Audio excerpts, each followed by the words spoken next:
Selamat sore pemirsa, kita lanjutkan iNews Sore bersama saya Davi Pratama. Pemirsa, seorang pemuda tewas dikeroyok di Jalan Teluk Ratai, Kota Karang, Bandar Lampung, Provinsi Lampung. Korban tewas telah dibawa ke puskesmas dengan luka bacok dan tusukan di sekujur tubuhnya.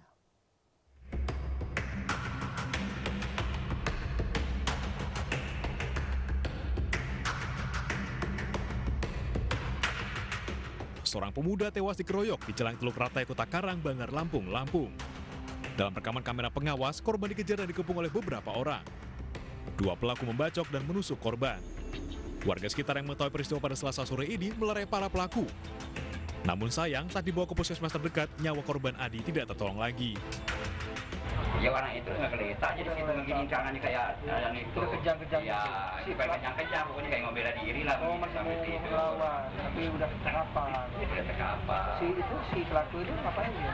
Ya baliknya kan saya ambil itu berhenti sebentar kan aku ngejar, langsung saya ngerangkul ngambil baliknya. Temannya nggak bantu? Enggak. Saya sendirian Tugas kali. Polisi yang mendapat laporan langsung menuju ke lokasi.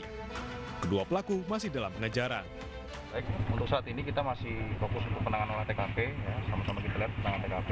Untuk motif dan sebagainya nanti masih dalam penyelidikan. Saat ini kami masih mendatangi korban, ya, kemudian nanti akan pelaku, kemudian melakukan pengejaran. Ya. Sementara jenazah korban dibawa ke rumah duka untuk dimakamkan.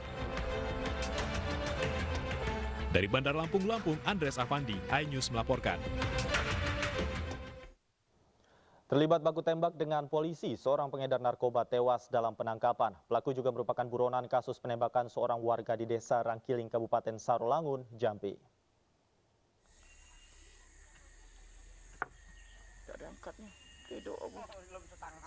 Polisi menangkap satu dari 3 pelaku penembakan di Desa Rangkiling, Kabupaten Sarolangun, Jambi. Dalam penyelidikan terungkap, pelaku punya tempat latihan menembak seperti yang terekam dalam video amatir ini. Polisi terpaksa menembak pelaku lantaran melawan saat akan ditangkap. Pelaku Alpi Syahri telah diburu polisi sejak menembak seorang warga pada 2 Juni 2021 lalu. Alpi dan 2 rekannya salah mengira korban sebagai anggota polisi akan melakukan penangkapan. Pelaku juga diduga terlibat kasus peredaran narkotika. Dalam penangkapan, polisi mengamankan senjata api yang sempat digunakan pelaku untuk melawan petugas. Sementara dari penggeledahan rumah pelaku, polisi menyita 5 pucuk senjata api rakitan, puluhan butir peluru, dan senjata angin yang telah dimodifikasi. Kini polisi tengah memburu 2 pelaku lainnya. Dari Jambi, Adrianus Susandra, iNews melaporkan. Selengkapnya sudah bergabung bersama kami Dirkrimum Polda Jambi, Kombes Pol Kaswandi Irwan. Selamat sore Pak Kaswandi. Ya Mas, selamat sore. Pak Kaswandi, bisa dijelaskan bagaimana kronologi sehingga polisi menerapkan tindakan tegas kepada pelaku harus ditembak? Baik Mas, saya jelaskan. Ini adalah perkara penembakan yang menggunakan senjata api yang mengakibatkan korban luka berat. Ini bermula dari pada tanggal 2 Juli 2021. Ya, sekitar jam 17.00, korban menggunakan mobil Sirion itu mampir di salah satu warung, namanya Warung Mutia. Niat untuk mampir untuk membeli makanan. Kemudian supir turun, salah satu dari 4 orang itu turun, salah satunya. Kemudian tak berapa lama kemudian dari arah warung keluar 3 orang. Satu keluar pertama mengeluarkan tembakan ke atas, kemudian diikuti oleh yang kedua mengeluarkan juga tembakan ke atas. Kemudian ketiga juga mengeluarkan tembakan juga. Kemudian ketiga pelaku ini mendekati korban, sehingga korban pada saat didorong sehingga jatuh, kemudian salah satu di antara 3 tadi menembak korban, sehingga korban luka tembak di bagian atas bawah sebelah kiri, kemudian kita bawa ke rumah sakit. Itu kronologis kejadiannya, Mas. Baik. Kemudian apa yang menyebabkan mungkin polisi kemudian memberikan tindakan tegas kepada pelaku, Pak? Apakah memang ada indikasi tertentu bahwa kejahatan yang dilakukan pelaku bukan tidak kali ini saja, Pak? Ya, jadi setelah lebih kurang 2 bulan, tim kami melakukan lidik, ya, kemudian kita ketahui ada 3 tersangka identitasnya. Ya, salah satunya adalah AR, AS, kemudian PN, kemudian Y. Nah, kemudian tim selalu bergerak untuk melacak ketiga pelaku tersebut. Salah satu pelaku berhasil kita identifikasi keberadaannya. Dia berpindah-pindah tempat. Jadi selalu berpindah tempat. Ya, kemarin pada tanggal 29 kira pukul 03.00 WIB, tim Resmob saya memastikan bahwa pelaku AS ini berada dalam satu rumah. Kemudian tim langsung melakukan penangkapan. Berhasil melakukan penangkapan pelaku atas nama AS tadi yang melakukan perlawanan dengan mengeluarkan tembakan sebanyak 2 kali. Jadi pelaku ini memang sudah kita identifikasi, dia memiliki senpi, Mas. Jadi senpi yang pada saat dia melakukan penembakan pada tanggal 2 itu dibawa. Nah, sehingga kita pun antisipasi anggota kami dengan menggunakan body pass. Jadi salah satu anggota saya ditembak di arah dada, kemudian ya anggota kita bersikap tegas daripada mencelakakan yang lain sehingga kita lumpuhkan pelaku ini sehingga meninggal dunia. Baik, bagaimana kemudian dengan pelaku yang lain, Pak? Apakah saat ini juga masih dilakukan pengejaran, Pak? Masih kita lakukan pengejaran. Tim saya masih di lapangan, Mas. Masih di lapangan. Ini satu hal yang menarik, Mas, saya sampaikan. Terkait dengan pelaku yang meninggal dunia ini, atas nama AS. Pada saat pengejaran, yang bersangkutan menghubungi salah satu anggota Polsek.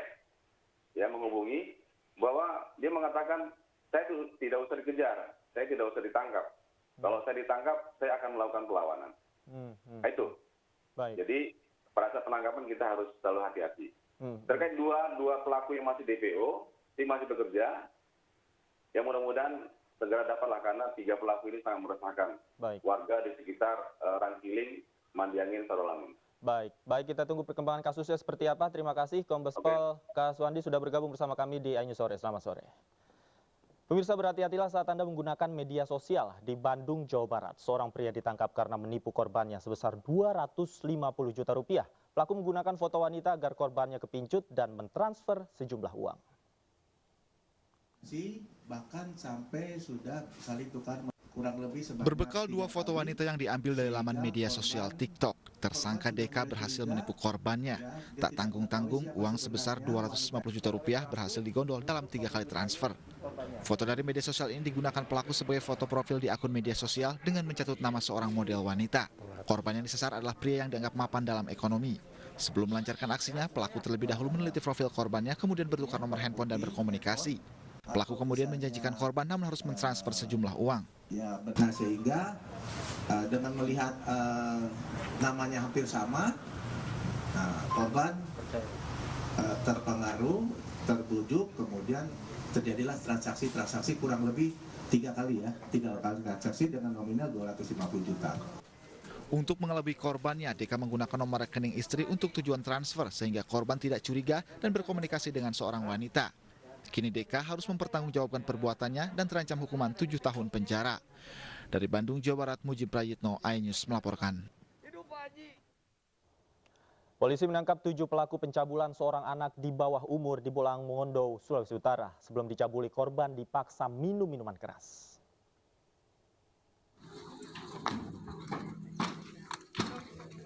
Tujuh pelaku pencabulan terhadap seorang anak di bawah umur ditangkap aparat Polres Poigar, Bolang Mongondo, Sulawesi Utara. Para pelaku ditangkap berdasarkan pengakuan korban kepada ayahnya. Tidak hanya dicabuli, korban sebelumnya juga dipaksa minum minuman keras. Korban juga sempat dilaporkan hilang oleh keluarga. Kronologi kejadian awalnya kami menerima laporan dari warga masyarakat terkait adanya orang hilang. Anggota kami langsung bergerak, langsung mencari orang-orang yang mengetahui keberadaan dari orang yang hilang tersebut. Setelah dilakukan interogasi, terungkap bahwa sebelum terjadinya adanya laporan orang hilang, ternyata sebelumnya telah terjadi perbuatan cabul. 6 tersangka kini terancam hukuman maksimal 15 tahun penjara. Sementara 1 tersangka lain yang masih di bawah umur dalam penanganan Bapak Sulut. Dari Bolang Mongondo, Sulawesi Utara, Risnan Labenjang, iNews melaporkan.